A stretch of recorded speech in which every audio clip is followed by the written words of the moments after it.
the color at the end of the spectrum of light, next to orange and opposite violet, but more prominent, from the brilliant yellow-tinged scarlet to vermilion to bluish-red crimson, and varying in shade from the pale pinks to maroon, from the deep shades of the Dutch masters to the hues of autumn leaves, from heat, activity, passion, sexuality, anger, and to revolution.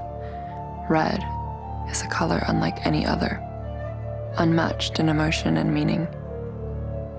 Blushing red, roses red, blazing red, no matter which red, it always makes an entrance because, well, it's red. But what if one day you realized red wasn't what you thought it was? What if the red carpet suddenly lost its star power? What if red bottom heels lost their soul? And what if rosy cheeks just weren't rosy anymore? What if the color of love sadly wasn't made with any love at all?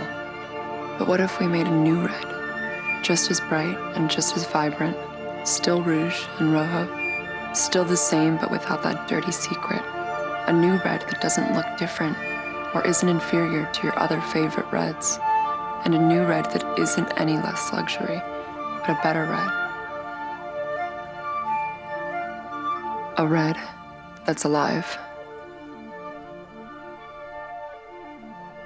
0 animal byproducts, 0 insects harmed. Red 0, color of cruelty-free.